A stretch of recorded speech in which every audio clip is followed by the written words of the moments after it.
Milestone college কর্তৃক আয়োজিত online ক্লাসে সবাইকে স্বাগতম। প্রিয় শিক্ষার্থীবৃন্দ, আশা করি সবাই ভালো আছো। সবাই ভালো থাকো, নিরাপদে থাকো, সুস্থ থাকো, এই কামনাই করছি। সেই সাথে সময় নষ্ট না করে আমাদের আপলোড করা ভিডিও এবং অনলাইন ক্লাস অনুসরণ করে অবশ্যই নিয়মিত লেখাপড়া চালিয়ে যাবে। আজকের ক্লাস উপস্থাপনায় আছি আমি মোহাম্মদ শহীদুল হক, সিনিয়র প্রভাষক, পদার্থবিজ্ঞান বিভাগ, মাইলস্টোন কলেজ। প্রিয় শিক্ষার্থীবৃন্দ, তোমরা গত দুটি ভিডিও ক্লাসে স্কেলার গুণন এবং ভেক্টর গুণনের উপর বেশ কিছু ফর্মুলার প্রমাণ দেখেছ। আজকে আমরা মূলত সেই ফর্মুলাগুলোর উপর ভিত্তি করে অঙ্ক এবং কিছু সৃজনশীল সমাধান করব। অঙ্ক এবং সৃজনশীলের পূর্বে চলো যাই আমরা এক নজরে সেই ফর্মুলাগুলো একটু দেখে নেই, যেই ফর্মুলাগুলো গত দুটি ভিডিওতে প্রমাণ করে দেখানো হয়েছে। এক নম্বর formula, a dot B equal to ax bx plus ay by plus az bz। এই ফর্মুলাটি দিয়ে দুটি ভেক্টরের ডট গুণন করা সম্ভব, অর্থাৎ এই ফর্মুলা দিয়ে দুটি ভেক্টরের ডট গুণনের মান বের করা যাবে। দুই নম্বর formula, a dot B equal to ab cos θ। এই ফর্মুলাটি দিয়ে মূলত দুটি ভেক্টরের মধ্যবর্তী কোণ নির্ণয় করা হয়। তিন নম্বর ফর্মুলা দেখো, এ ও বি পরস্পর লম্ব হলে A dot B equal to 0 হবে। এই কনসেপ্টটা মূলত আমরা যখন প্রশ্ন করা হয় ভেক্টর দুটি লম্ব হবে কিনা, তখন এই কনসেপ্ট ব্যবহার করে আমরা এটি প্রমাণ করব। 4 নম্বর ফর্মুলা দেখো, এ ভেক্টর বরাবর বি ভেক্টরের লম্ব বিক্ষেপ b cos θ equal to a dot B by a। 5 নম্বর ফর্মুলা, b বরাবর a ভেক্টরের লম্ব বিক্ষেপ a cos θ equal to a dot B by b। খেয়াল করো, এই দুটি ফর্মুলা মনে রাখার একটি টেকনিক আছে, সেটি হলো কোন ভেক্টরের আমরা লম্ব বিক্ষেপ বের করতে চাচ্ছি। দেখো, b ভেক্টরের লম্ব বিক্ষেপ, তাহলে b cos θ এর মান বের করতে হবে। আবার এখানে a ভেক্টরের লম্ব বিক্ষেপ, তাহলে a cos θ এর মান বের করতে হবে। এখন এই b cos θ বা a cos θ বের করার জন্য এই ফর্মুলা দুটো আলাদাভাবে মনে রাখার দরকার নেই, এখান থেকে আমরা লিখতে পারবো। দেখো, এখান থেকে যদি আমরা b cos θ লিখতে চাই, তাহলে b cos θ ইকুয়াল টু কি হবে, a dot b by a। আবার এখান থেকে যদি আমরা a cos θ লিখতে চাই, তাহলে a cos θ ইকুয়াল টু কি হবে, a dot b by b। অর্থাৎ এই ফর্মুলা দেখেই এই দুটি ফর্মুলা লেখা যাবে। আর মনে রাখার টেকনিক তো বললাম, বি এর লম্ব বিক্ষেপ হলে b cos θ বের করব, এ ভেক্টরের লম্ব বিক্ষেপ হলে a cos θ বের করে দিব। এবার 6 নম্বর ফর্মুলা খেয়াল করো, এটি হচ্ছে দুটি ভেক্টরের ক্রস গুণফল বের করার ফর্মুলা। এটি নির্ণায়ক পদ্ধতিতে করতে হবে। a cross b equal to i j k, এটা হচ্ছে a ভেক্টরের সহগগুলো হবে, এখানে b ভেক্টরের সহগগুলো হবে। 7 নম্বর ফর্মুলা, a ভেক্টর এবং b ভেক্টর পরস্পর সমান্তরাল হলে a cross b equal to 0 হবে। অর্থাৎ দুটি ভেক্টর সমান্তরাল কিনা সেটি যাচাই করার জন্য আমরা এই ফর্মুলার মাধ্যমে যাচাই করতে পারবো। ক্রস গুণন বের করে শূন্য হলে আমরা বলবো সমান্তরাল। 8 নম্বর ফর্মুলা, a ভেক্টর ও b ভেক্টর সামান্তরিকের দুটি সন্নিহিত বাহু হলে সামান্তরিকের ক্ষেত্রফল নির্ণয়ের সূত্র মডুলাস a ক্রস b। অর্থাৎ দুটি ভেক্টর যদি সামান্তরিকের দুটি সন্নিহিত বাহু নির্দেশ করে, তাহলে সামান্তরিকের ক্ষেত্রফলটা হবে ওই দুটি ভেক্টরের ক্রস গুণন করে মডুলাস দ্বারা বোঝাচ্ছে তার মান বের করতে হবে। এবং এ ও ভেক্টর ও বি ভেক্টর দুটি ভেক্টর যদি সামান্তরিকের দুটি কর্ণ নির্দেশ করে, তাহলে কর্ণ হলে সামান্তরিকের ক্ষেত্রফল হবে half modulus a cross b। এবং ত্রিভুজের ক্ষেত্রফল বের করার সূত্র হচ্ছে half modulus a cross b। আমাদের প্রয়োজনীয় ফর্মুলাগুলো শেষ হলো, এবার আমরা ম্যাথ করব। শিক্ষার্থীবৃন্দ, এবার দেখো আমরা 1 নাম্বার একটি প্রয়োগমূলক অঙ্ক করব। এখানে দুটি ভেক্টর দেওয়া আছে, আমাদের এ ও বি ভেক্টরের মধ্যবর্তী কোণ নির্ণয় করতে বলছে। তো দেখো তোমরা জানো কোণ নির্ণয়ের সূত্রটি হলো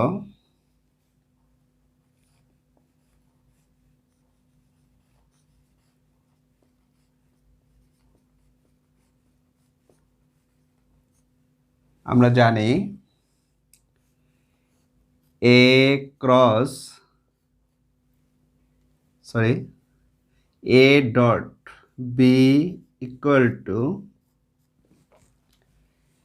এ বি কস থিটা, বা cos theta equal to A dot B, আর এটা এই পাশে এসে ভাগ হয়ে যাবে এ বি।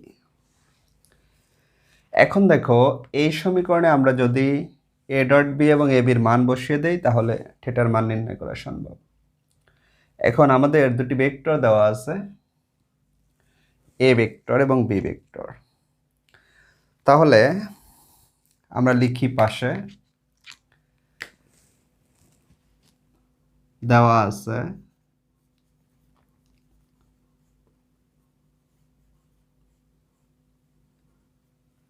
দেখো A vector equal to 2i plus 2j minus K, এবং আমরা এ ভেক্টর সমান লিখতে পারি, দেখো এ ভেক্টর সমান তোমরা জানো লেখা যায় A X I plus A Y J plus A Z K. এখন দেখো এই দুটি ভেক্টর যদি আমরা তুলনা করি, এখানে আই এর সহগ হচ্ছে এক্স, এখানে আই এর সহগ হচ্ছে 2, তাহলে এ এক্স ইকুয়াল টু 2 লেখা যাবে। এখানে জে এর সহগ হচ্ছে এ ওয়াই, এখানে জে এর সহগ হচ্ছে 2, তাহলে এ ওয়াই ইকুয়াল টু 2 লেখা যাবে। এখানে কে এর সহগ হচ্ছে এ জেড, এখানে কে এর সহগ হচ্ছে -1, মাইনাস থাকলে মাইনাস সহ নিতে হয়, আর এখানে কোনো সহগ নাই মানে 1, তাহলে এখানে কে এর সহগ এ জেড, এখানে কে এর সহগ হচ্ছে -1। সুতরাং এই দুটো তুলনা করলে আমরা লিখতে পারবো A X equal to 2, A Y equal to 2, A Z equal to -1। আবার দেখো আমাদের বি আরেকটি ভেক্টর দেওয়া আছে, B vector equal to 6i minus 3j plus 2k। এখন দেখো আমরা জানি বি ভেক্টর ইকুয়াল টু আমরা লিখতে পারবো B X I plus B Y J plus B Z K লেখা যাবে। এখন এখানে দেখো এখানে আয়ের সহগ হচ্ছে bx, এখানে আয়ের সহগ হচ্ছে 6, তাহলে bx ইকুয়াল টু 6 লেখা যাবে। এখানে j এর সহগ হচ্ছে by, এখানে j এর সহগ হচ্ছে -3, তাহলে by ইকুয়াল টু -3 লেখা যাবে। এখানে k এর সহগ হচ্ছে bz, এখানে k এর সহগ হচ্ছে 2, তাহলে bz ইকুয়াল টু 2 লেখা যাবে। সুতরাং আমরা এই দুটি তুলনা করে লিখে ফেললাম bx equal to 6, by equal to -3, bz equal to 2। এখন দেখো আমরা প্রথমে দুটি ভেক্টরের ডট গুণন করব, a ডট b বের করতে চাই। এখন a ডট b বের করার ফর্মুলা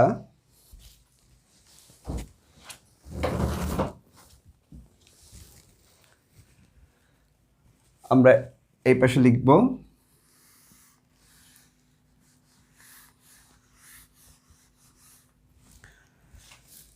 দেখো এ ডট বি বের করার ফর্মুলা আমরা আজকে ক্লাসের শুরুতে লিখেছিলাম।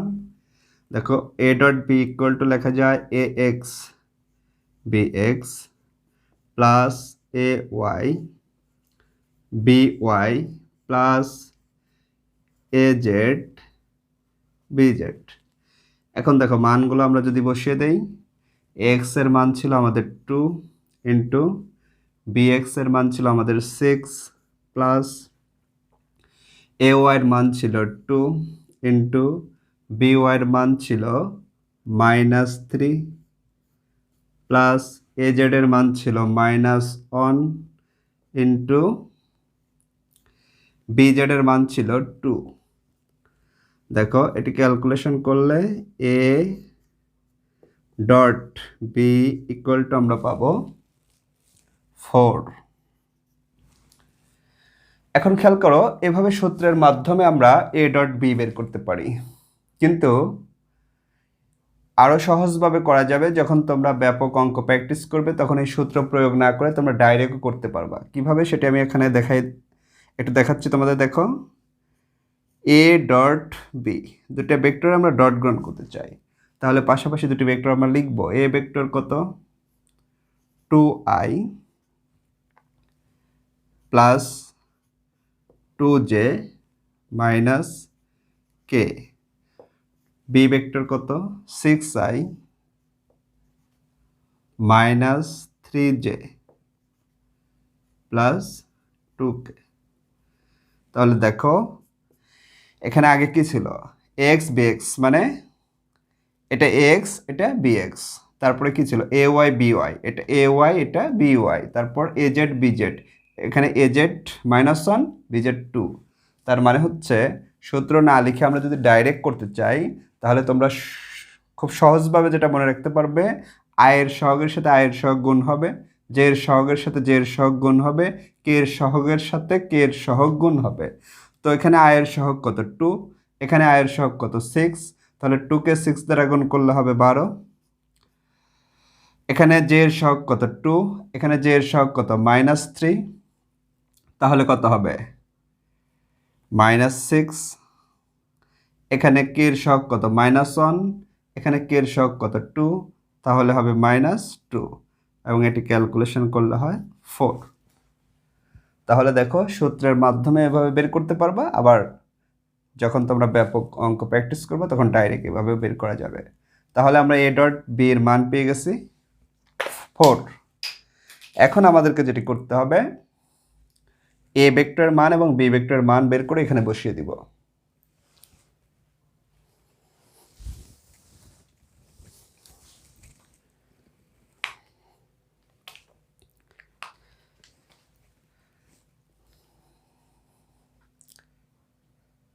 তাহলে দেখো এখন আমরা যেটি করব, a ভেক্টরের মান বের করব এবং b ভেক্টরের মান বের করব। a ভেক্টরের মান বের করব, একটি ভেক্টরের মান বের করার ফর্মুলা হচ্ছে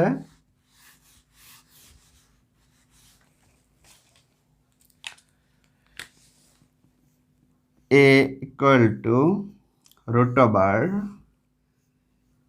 √ax square plus ay square plus az square.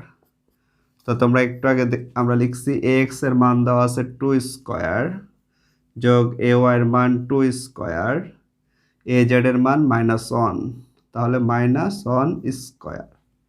এটি করলে a ভেক্টরের মান বের হয় 3। এবার b ভেক্টরের মান বের করব। b ভেক্টর ইকুয়াল টু, দেখো আমরা সূত্র না লিখে এটা কিন্তু ডাইরেক্ট লিখতে পারবো। কিভাবে, আমরা যখন একটা ভেক্টরের মান বের করব তখন এখানে হবে i এর সহগ স্কোয়ার প্লাস j এর সহগ স্কোয়ার প্লাস k এর সহগ স্কোয়ার।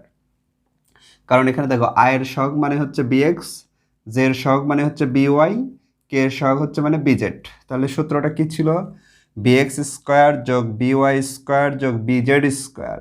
তাহলে সূত্র না লিখে আমরা যদি ডাইরেক্ট লিখতে চাই, তাহলে i এর সহগ স্কোয়ার, i এর সহগ 6 স্কোয়ার প্লাস j এর সহগ স্কোয়ার, j এর সহগ হচ্ছে -3 স্কোয়ার প্লাস k এর সহগ স্কোয়ার, k এর সহগ হচ্ছে 2 স্কোয়ার। আর এটি ক্যালকুলেশন করলে মান বের হয় 7। এবার দেখো সবগুলো মান যদি আমরা এখানে বসিয়ে দেই, তাহলে আমরা কি পাচ্ছি,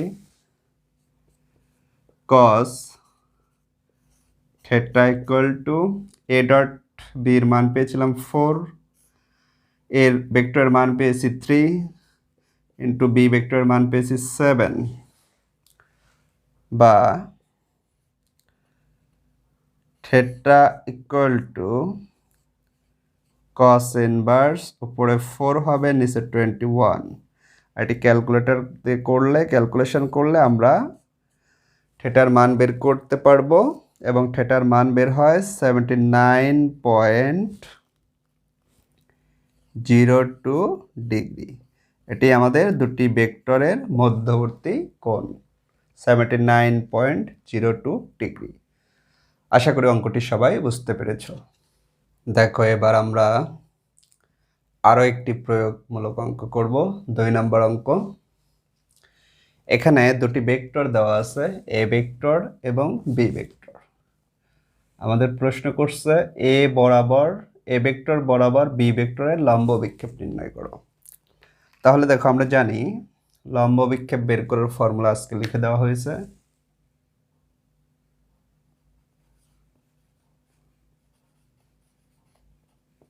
আমরা জানি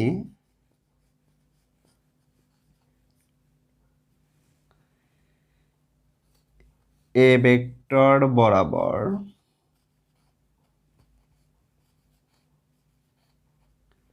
বি ভেক্টরের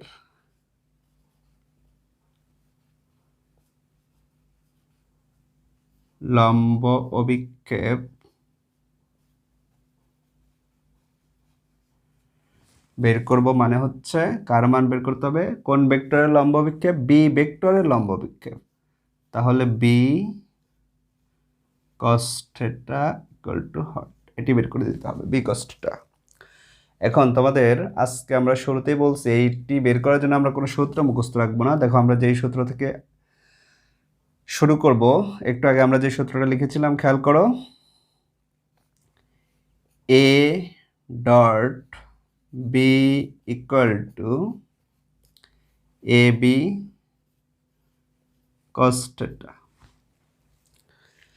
এখান থেকে দেখো বি cos থিটা সমান কি লেখা যাবে? এটা এই পাশে এসে ভাগ হয়ে যাবে, তাহলে B cos theta equal to A dot B by A. এবার দুটি ভেক্টরের ডট গুণন কিভাবে করতে হয় এবং একটি ভেক্টরের মান কিভাবে বের করতে হয় একটু আগে সেটি আমরা দেখাইছি, অতএব এটি খুব সহজেই তোমরা করতে পারবে।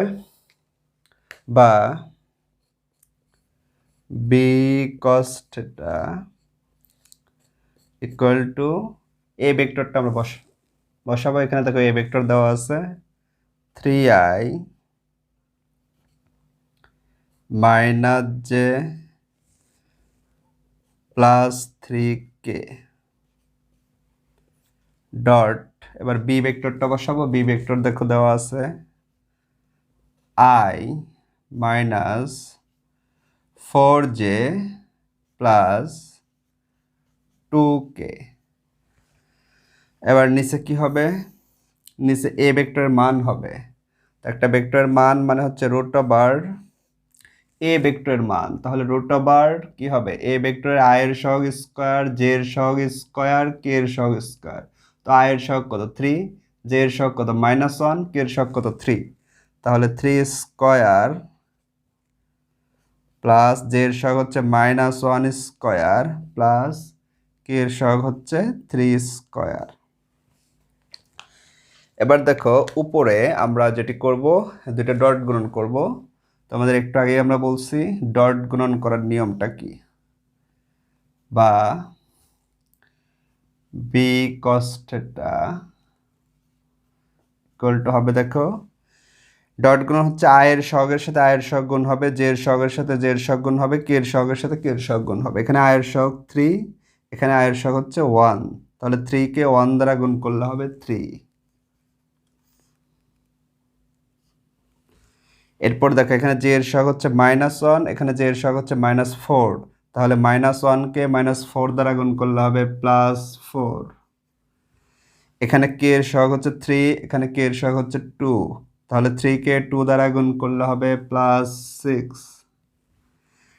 আর এখানে ক্যালকুলেশন করলে দাঁড়াবে 9 প্লাস 1 প্লাস 9, তাহলে √19। আর এখন দেখো উপরে ক্যালকুলেশন করলে হবে 10 আর 3 13, সুতরাং B cos theta equal to উপরে হবে 13 এবং নিচে হবে √19। এটি আমাদের অ্যান্সার, অর্থাৎ এ ভেক্টর বরাবর বি ভেক্টরের লম্ব বিক্ষেপ, এটি অ্যান্সার। এখন খেয়াল করো, এই প্রশ্নটি আমাকে যদি বলতো বি ভেক্টর বরাবর এ ভেক্টরের লম্ব বিক্ষেপ নির্ণয় করো, তাহলে কিন্তু হুবহু একই নিয়ম হতো। শুধু কি হইতো তখন, এখানে বি ভেক্টর বরাবর এ ভেক্টরের লম্ব বিক্ষেপ, তাহলে কার লম্ব বিক্ষেপ? এ ভেক্টরের লম্ব বিক্ষেপ। তখন আমরা এ cos থিটা বের করে দিতাম। তো এই ফর্মুলা থেকে এখান থেকে A cos theta equal to কি লেখা যেত? A cos theta equal to হতো A dot B by B. এবার উপরে তো দুটি ভেক্টর ডট গুণ একই নিয়মে করতাম, আর নিচে এখানে বি ভেক্টরের মানটা বের করতাম। তো বি ভেক্টরের মান মানে কি? বি ভেক্টরে আয়ের সহগ স্কোয়ার, জে এর সহগ স্কোয়ার, কে এর সহগ স্কোয়ার। তাহলে এখানে উপরের মানটা ঠিক থাকতো, নিচের মানটা কি আসতো? বি ভেক্টরে যে মানটা বের হতো সেটা আসবে। তাহলে দেখো, এভাবে আমরা এ ভেক্টর বরাবর বি ভেক্টরের লম্ব বিক্ষেপ যেমন বের করতে পারবো, অনুরূপভাবে বি ভেক্টর বরাবর এ ভেক্টরের লম্ব বিক্ষেপও নির্ণয় করা যাবে। আশা করি অঙ্কটা সবাই বুঝতে পেরেছ। এবার দেখো আমরা 3 নাম্বার আরেকটি অঙ্ক করব। 3 নাম্বার ম্যাথে দেখো দুটি ভেক্টর দেওয়া আছে, পি ভেক্টর এবং কিউ ভেক্টর। আমাদেরকে বলছে ভেক্টর দুটি যদি একটি সামান্তরিকের দুটি সন্নিহিত বাহু নির্দেশ করে তাহলে এর ক্ষেত্রফল কত। তো আমরা সামান্তরিকের দুটি সূত্র জানি।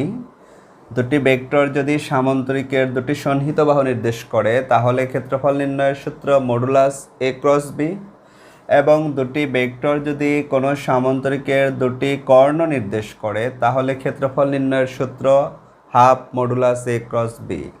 তাহলে আমাদের এখানে ফর্মুলাটা হবে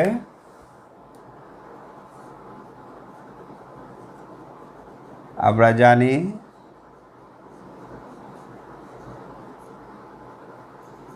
সামান্তরিকের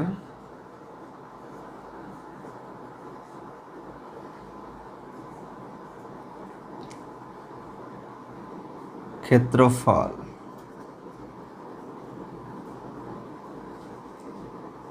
ইকুয়াল টু হবে মডুলাস পি ক্রস কিউ। এখন আমরা প্রথমে পি ক্রস কিউ দুটি ভেক্টরের ক্রস গুণ নির্ণয় পদ্ধতিতে বের করব, তারপরে মডুলাস মানে হচ্ছে তার মান বের করব। তো পি ক্রস কিউ বের করার ফর্মুলাটি হলো P cross Q equal to I J K P X P Y P Z. নিচে হবে কিউ এর সহগ হলো কিউ ভেক্টরের সহগগুলো Q X Q Y Q Z. এবার আমরা মানগুলো যদি বসিয়ে দিই, দেখো আই জে কে, এখানে পি ভেক্টর যেহেতু এটা, তাহলে পি এক্স হচ্ছে 4, পি ওয়াই হচ্ছে -4, পি জেড হচ্ছে 1। তাহলে আমরা মানগুলো বসিয়ে দিলাম 4 -4 1, Q X Q Y Q Z. তো আমরা জানি আই এর সহগটা হচ্ছে কিউ এক্স, জে এর সহগটা হচ্ছে কিউ ওয়াই, কে এর সহগটা হচ্ছে কিউ জেড। তাহলে কিউ এক্স এর মান 2, কিউ ওয়াই এর মান -2, কিউ জেড এর মান -1। তাহলে মানগুলো আমরা বসিয়ে দিলাম 2 -2 -1। এবার এটি আমরা নির্ণায়ক পদ্ধতিতে ভাঙবো। ভালো করে খেয়াল করো নির্ণায়ক পদ্ধতিতে ভাঙার নিয়মটা কি। প্রথমে আমরা আইটা নিব। দেখো আমরা যখন আই নিব, খেয়াল করো একটু, আমরা যখন আই নিব তখন আই নেওয়ার ফলে এই রোটা বাদ যাবে আর এই কলামটা বাদ যাবে। আবার বলছি এই রোটা বাদ যাবে, এই কলামটা বাদ যাবে। তাহলে থাকবে এই 4টা। তো এই 4টার মধ্যে আমাদেরকে আর গুণ করতে হবে। প্রথমে এই দিকে গুণ করতে হবে, তারপরে এই দিকে। তো এই দিকে যদি আর গুণ করি, -4 আর -1 গুণ করলে হবে 4, তাহলে এটা হবে 4 সূত্রের মাইনাস। এবার দেখো এইটার এইটা যদি গুণ করি, -2 আর 1 গুণ করলে হবে -2, এই -2 আর সূত্রের মাইনাসে হবে +2। এবার আমরা জে এর ক্ষেত্রে নেব -j, কারণ তোমরা মনে রাখবা এই অঙ্ক আমরা যখন নির্ণায়ক পদ্ধতিতে ভাঙব তখন আয়ের ক্ষেত্রে প্লাস হবে এবং কে এর ক্ষেত্রে প্লাস হবে, কিন্তু জে এর ক্ষেত্রে আমাদেরকে মাইনাস নিতে হয়। তাহলে -j। তো আমরা যখন জে নিব তখন এই রোটা বাদ যাবে আর এই কলামটা বাদ যাবে, এই রোটা বাদ যাবে, এই কলামটা বাদ যাবে, তাহলে থাকবে হচ্ছে এটা। তো প্রথমে এইদিকে গুণ করব, 4 আর -1 গুণ করলে হবে -4 সূত্রের মাইনাস। এবার দেখো 2-র সাথে 1 গুণ করলে হবে 2 প্লাস, আমরা আগেই বলছি কে এর ক্ষেত্রে আমরা নিব প্লাস, আয়ের ক্ষেত্রে প্লাস, কে এর ক্ষেত্রে প্লাস, শুধুমাত্র জে এর ক্ষেত্রে মাইনাস। এবার কে যখন নিব এই রোটা বাদ যাবে, এই রোটা বাদ যাবে, এই কলামটা বাদ যাবে, তাহলে থাকবে এই 4টা। প্রথমে 4 আর -2 গুণ করলে হবে -8 সূত্রের মাইনাস, এই -4 আর 2 গুণ করলে হবে -8 আর সূত্রের মাইনাস, আর এই -8 হবে +8। এবার দেখো তাহলে আমাদের যেটি দাঁড়াইলো সেটি হচ্ছে 6i মাইনাস এই -4 আর -2তে -6, এই -6 এবং এই মাইনাসে কী হবে +6j, আর -8 +8 এটা কাটলে হবে 0, 0 দ্বারা কে গুণ করলে হবে 0, সুতরাং ওই টার্মটা এখানে আসবে না। তাহলে আমরা কি পেলাম, পি ক্রস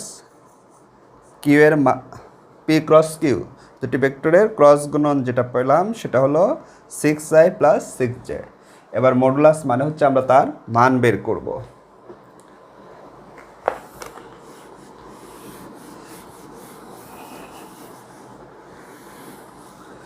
তো দেখো তোমরা জানো যে আমরা যদি এটার মান বের করতে চাই, পি ক্রস কিউ, মডুলাস মানে হচ্ছে তার মান বের করব। আর তোমরা জানো একটা ভেক্টরের মান বের করার নিয়ম হচ্ছে √, আয়ের সহগ স্কোয়ার, জে এর সহগ স্কোয়ার, কে এর সহগ স্কোয়ার। তো এখানে আয়ের সহগ কত 6, তাহলে 6 স্কোয়ার প্লাস জে এর সহগ কত 6 স্কোয়ার প্লাস কে এর সহগ স্কোয়ার, যেহেতু এখানে কে এর কোনো সহগ নেই অতএব সেটি আমাদের নেওয়ার কোনো দরকার নেই, তাহলে এটি করলে হয় √72। এবার এই মানটা যদি এখানে বসিয়ে দেই তাহলে দেখো আমরা সামান্তরিকের ক্ষেত্রফল পেয়ে যাব √72 বর্গ একক। এটাই আমাদের অ্যান্সার। আশা করি অঙ্কটি সবাই বুঝতে পেরেছ। এখন খেয়াল করো, যদি আমাকে এই অঙ্কটি বলতো এ এবং বি দুটি ভেক্টর, যদি এই অঙ্কটি আমাকে বলতো পি এবং কিউ ভেক্টর দ্বয় একটি সামান্তরিকের দুটি কর্ণ নির্দেশ করে, তাহলে সামান্তরিকের ক্ষেত্রফল কত? তাহলে তখন তোমরা জানো যে যদি দুটি ভেক্টর সামান্তরিকের দুটি কর্ণ নির্দেশ করে তাহলে সামান্তরিকের ক্ষেত্রফল বের করার ফর্মুলা হচ্ছে half modulus A cross B, তার মানে তখন এখানে একটা হাফ আসতো। বাদবাকি নিয়ম কিন্তু হুবহু সেম, আমরা পি ক্রস কিউ বের করতাম, তারপরে পি ক্রস কিউ এর মান বের করতাম, এবার এখানে একটা হাফ চলে আসতো, তাহলে অ্যান্সারটা হতো হাফ √72 বর্গ একক। আবার দেখো, যদি এই দুটি ভেক্টর দিয়ে যদি বলতো ত্রিভুজের ক্ষেত্রফল নির্ণয় করো, তাহলেও কিন্তু আমরা জানি ত্রিভুজের ক্ষেত্রফল নির্ণয়ের সূত্র half modulus P cross Q, তাহলে হুবহু একই নিয়মে করতাম। তাহলে দেখো একটি অঙ্ক দিয়ে আমরা তোমাদেরকে ত্রিভুজের ক্ষেত্রফল বের করা এবং সামান্তরিকের ক্ষেত্রফল বের করার দুটি ফর্মুলার প্রয়োগ দেখালাম। আশা করি অঙ্কটি সবাই বুঝতে পেরেছো। এবার দেখো আমরা আরেকটি অঙ্ক করব, 4 নাম্বার অঙ্ক। এখানে 3টি ভেক্টর দেওয়া আছে, এ ভেক্টর, বি ভেক্টর এবং সি ভেক্টর। আমাদেরকে বলছে প্রমাণ করো যে ভেক্টর 3টি একই সমতলে অবস্থিত। তো দেখো আমরা জানি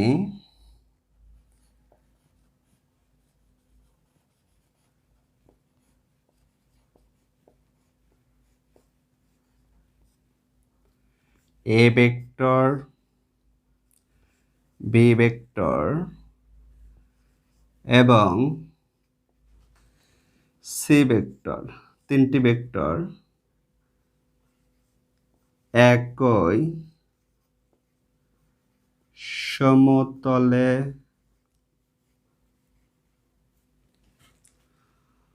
অবস্থিত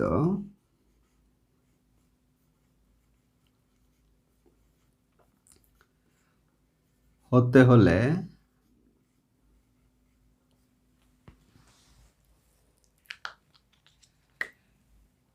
এ dot B cross C equal to 0 হতে হবে। এটার কিন্তু অনেকগুলো শর্ত আছে, কিন্তু আমরা একটি শর্ত লিখলাম যে এই 3টি ভেক্টর একই সমতলে অবস্থিত হতে হলে A dot B cross C equal to 0 হতে হবে। যদি এ ডট বি ক্রস সির মান 0 বের হয় তাহলে আমরা বলতে পারবো এই 3টি ভেক্টর একই সমতলে অবস্থিত। তাহলে এটি করতে হলে আমাদেরকে প্রথমে বি ক্রস সি বের করতে হবে। তো বি ক্রস সি বের করতে হবে জানো তোমরা নির্ণায়ক পদ্ধতিতে। তাহলে B cross C equal to modulus I J K. এখানে হবে বি ভেক্টরের সহগগুলো। আয়ের সহগ আই সোজা 3, জের সহগ কত -2, কে এর সহগ কত 4। এখানে হবে সি ভেক্টরের সহগগুলো বি ক্রস সি। তো সি ভেক্টরে আয়ের সহগ হচ্ছে 1, জে এর সহগ হচ্ছে -3 এবং কে এর সহগ হচ্ছে 5। দেখো এটা নির্ণায়ক পদ্ধতিতে কিভাবে ভাঙতে হয় একটু আগে তোমাদের করাইছি, আমি বেশি সময় নেব না, এই জন্য আই নিলাম। তাহলে এটি বাদ যাবে, এই রো বাদ যাবে, এই কলাম বাদ যাবে। তাহলে এটি গুণ করলে হবে -10,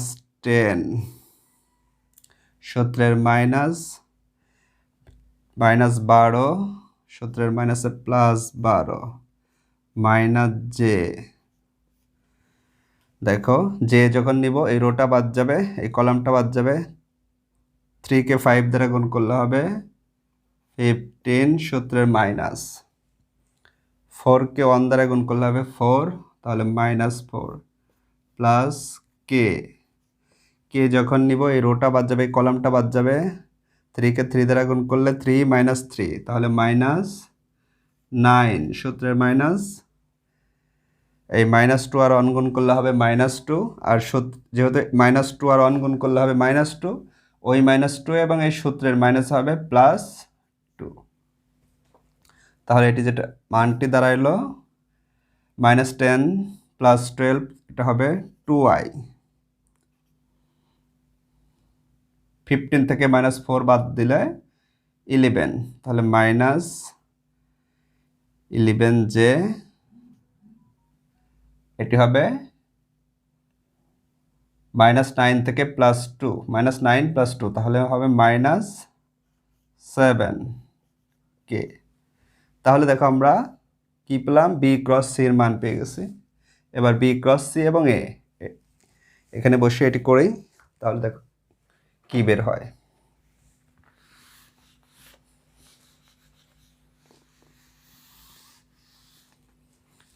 তাহলে দেখো এটি আমরা পেয়েছিলাম বি ক্রস সি। এবার আমরা বের করতে চাই এটি। তাহলে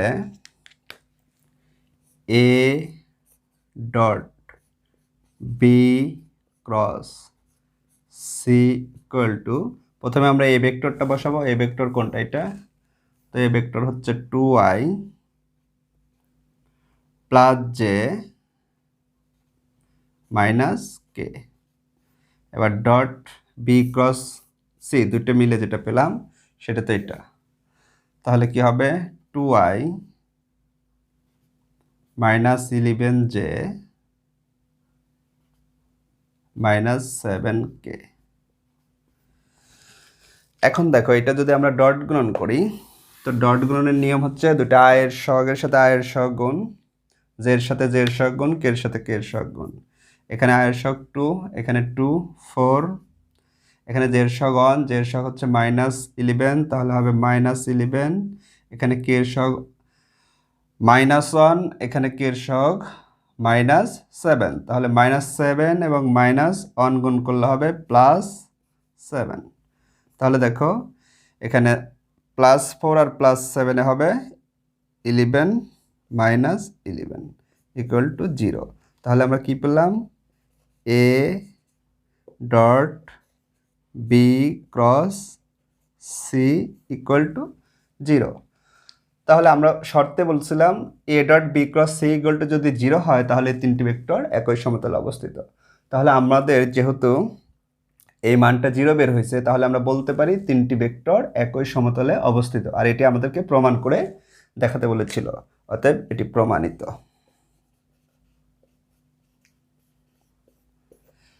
আশা করি অঙ্কটি সবাই বুঝতে পেরেছ। এবার আমরা একটি সৃজনশীল সমাধান করব। দেখো চিত্রে দুটি ভেক্টর দেওয়া আছে, এ ভেক্টর এবং বি ভেক্টর। ভেক্টর দুটি পরস্পর আলফা কোণে ক্রিয়ারত। এ ভেক্টরের মানগুলো দেওয়া আছে, বি ভেক্টরের মানগুলো দেওয়া আছে। আমাদের গ নং প্রশ্নে বলছে এম এর মান কত হলে উদ্দীপকের ভেক্টর দুটি পরস্পর লম্ব হবে। অর্থাৎ এখানে যে এমটা দেওয়া আছে, এম এর মান কত হলে এই ভেক্টর দুটি পরস্পর লম্ব হবে। তাহলে দেখো আমরা আজকে যে শর্তগুলো লিখছিলাম সেখানে লেখা ছিল দুটি ভেক্টর লম্ব হতে হলে তাদের ডট গুণফল 0 হতে হয়। তাহলে আমরা লিখি, আমরা জানি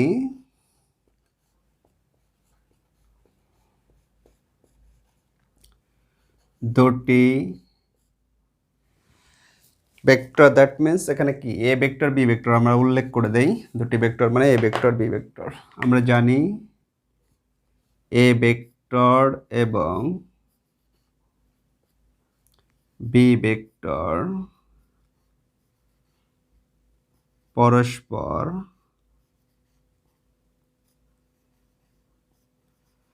লম্ব হলে তাদের ডট গুণফল 0 হবে। পরস্পর লম্ব হলে তাদের ডট গুণফল 0 হবে, অর্থাৎ A dot B equal to 0 হবে। তো এখন আমরা এই দুটি ভেক্টর ডট গুণন করব, এ ডট বি বের করব। যদি এ ডট বি 0 বের হয় তাহলে আমরা বলবো দুটি ভেক্টর পরস্পরের উপর লম্ব। তাহলে দেখো এ ডট বি বের করার ফর্মুলা তো আমরা জানি,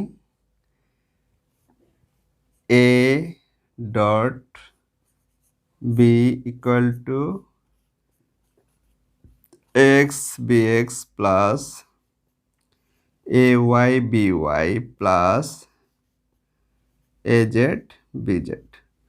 তো এখানে এক্স এর মান 5, এ ওয়াই এর মান 2, এ জেড এর মান -3। এখানে বি এক্স এর মান 15, বি ওয়াই এর মান -m এবং বি জেড এর মান -9। তাহলে মানগুলো আমরা বসিয়ে দেই। 5 ইন্টু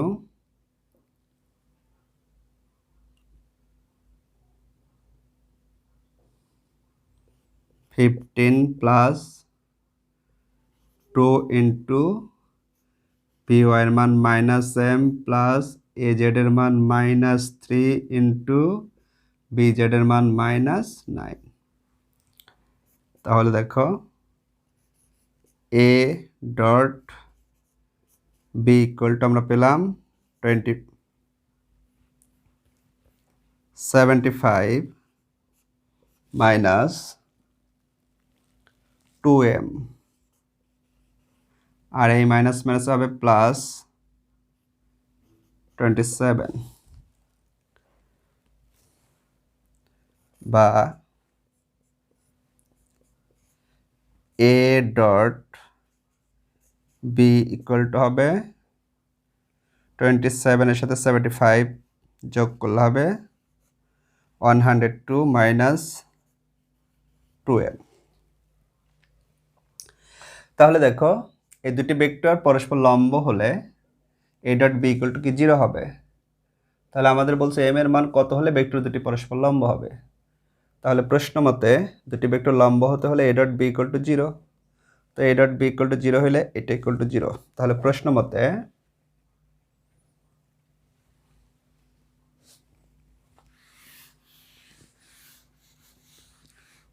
আমরা কি লিখতে পারবো? প্রশ্ন মতে A dot B equal to 0, কারণ দুটি ভেক্টর লম্ব হলে ডট গুণফল 0 হবে। তাহলে এ ডট বির মান কত? এটি -2m ইকুয়াল টু 0। এখান থেকে ক্যালকুলেশন করলে এম এর মান বের হয় 51। অর্থাৎ এই এম এর মান যদি 51 হয়, 51 যদি আমরা বসাই, তাহলে এই দুটি ভেক্টর ডট গুণন করলে তার মানটা 0 হবে।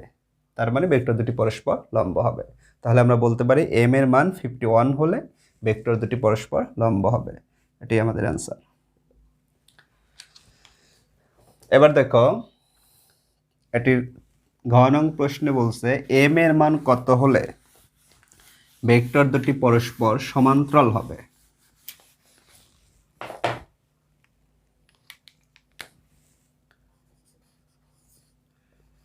এম এর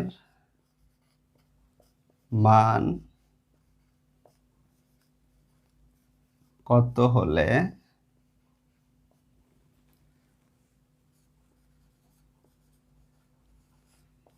ভেক্টর দুটি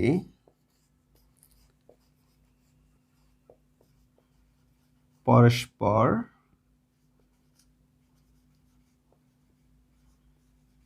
সমান্তরাল হবে। তাহলে দেখো আমরা জানি সমান্তরালের শর্ত কি? দুটি ভেক্টর সমান্তরাল হতে হলে ক্রস গুণফল 0 হতে হয়। তাহলে আমরা লিখব, আমরা জানি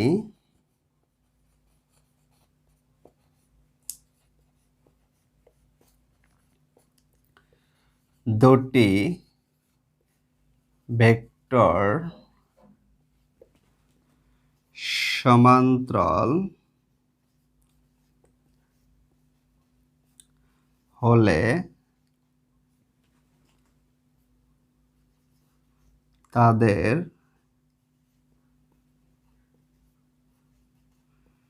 ক্রস গুণফল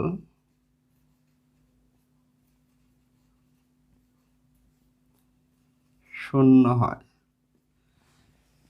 সুতরাং এই দুটি ভেক্টর যদি সমান্তরাল হতে হয় এ ভেক্টর এবং বি ভেক্টর, তাহলে এদের ক্রস গুণফল কি হতে হবে? 0 হতে হবে।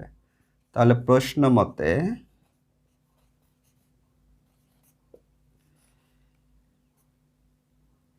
এ ক্রস বি ইকুয়াল টু 0 হতে হবে।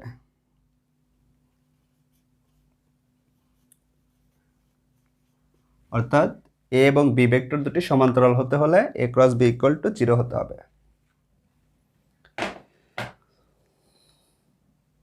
এখন আমরা এ ক্রস বি বের করব নির্ণায়ক পদ্ধতিতে।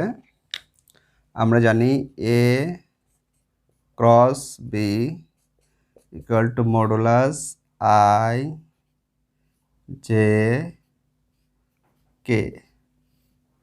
এবার দেখো এ ভেক্টরের সহগগুলো বসায় দিব 5 2 -3। তাহলে 5 2 -3। বি ভেক্টরের সহগগুলো বসিয়ে দেব 15 - m - 9। তাহলে 15 - m - 9। এটা যদি নির্ণায়ক পদ্ধতিতে আমরা ভাঙি তাহলে দেখো প্রথমে আই নিব, তাহলে কত হবে? আই নিলে হবে মাইনাস, দেখো আই নিলাম মানে এই রোটা বাদ যাবে, এই কলামটা বাদ যাবে।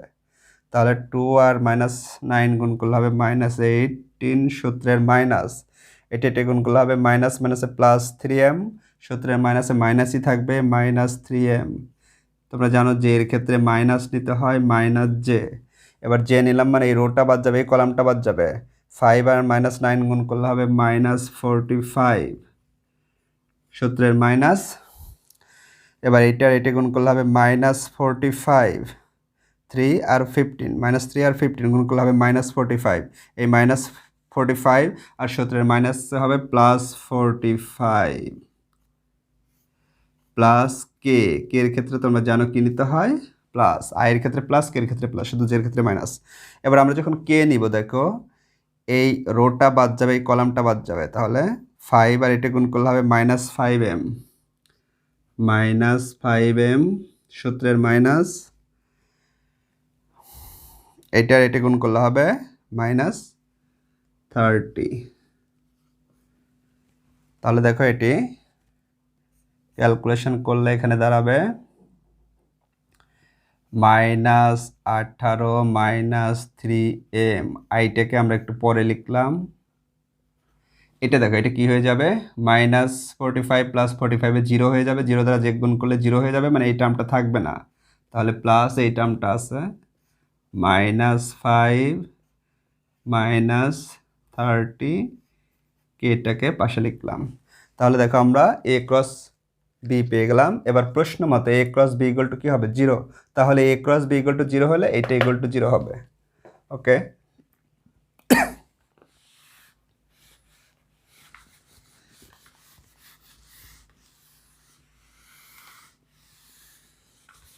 তাহলে দেখো প্রশ্ন মতে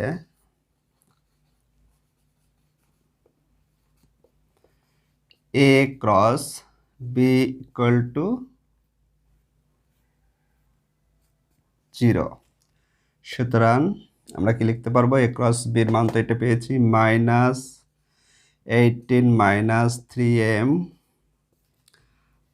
I প্লাস -5 -30 k = 0, সমীকরণ নাম্বার 1। এখন আমরা 1 নং সমীকরণের উভয় পক্ষে i j k এর সহগ সমীকৃত করে পাই। 1 নং সমীকরণের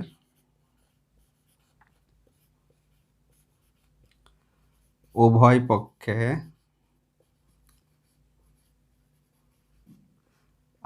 i j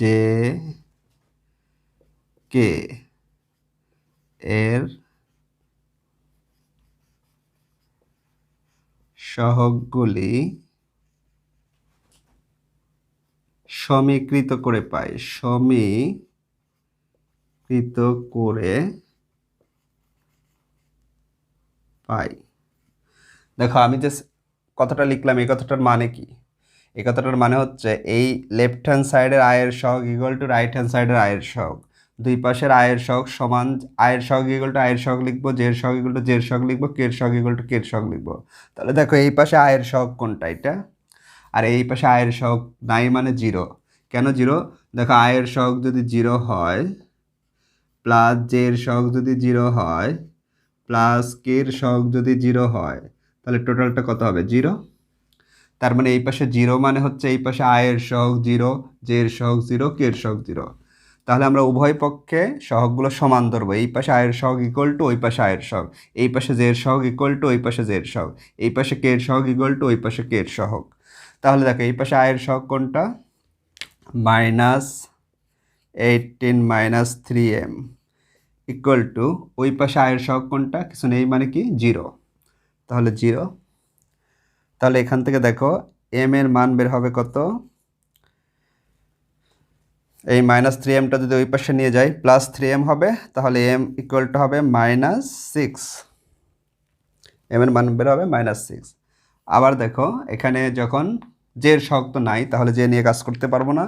এবার কের সহগ, এই পাশে কের সহগ কত, এটা -5 -30 ইকুয়াল টু ওই পাশে কের সহগ নাই মানে কের সহগ কত 0, এই যে কের সহগ 0 হলেই তো টোটালটা 0 হবে। তাহলে কের সহগ 0 মানে এই পাশের কের সহগ ইকুয়াল টু ওই পাশের কের সহগ, দুটো সমান ধরে পাই। এখান থেকে m এর মান বের করলে সরি এটা 5m ছিল, তাহলে দেখো এখান থেকে যদি আমরা এম এর মান বের করি, এখান থেকে এম এর মান বের হবে -6। তার মানে হচ্ছে এম এর মান -6 হলে এই ভেক্টর দুটি পরস্পর সমান্তরাল হবে। অর্থাৎ এখানে এম এর মান যদি আমরা -6 বসিয়ে দেই, তাহলে এই দুটি ভেক্টর ক্রস গুণন করলে 0 বের হবে। তাহলে আমাদের অ্যান্সার হলো -6। প্রিয় শিক্ষার্থীবৃন্দ, আমাদের আজকের ক্লাস এখানেই শেষ। সবাইকে ধন্যবাদ জানিয়ে আজকের মতো এখানেই বিদায় নিচ্ছি। আল্লাহ হাফেজ।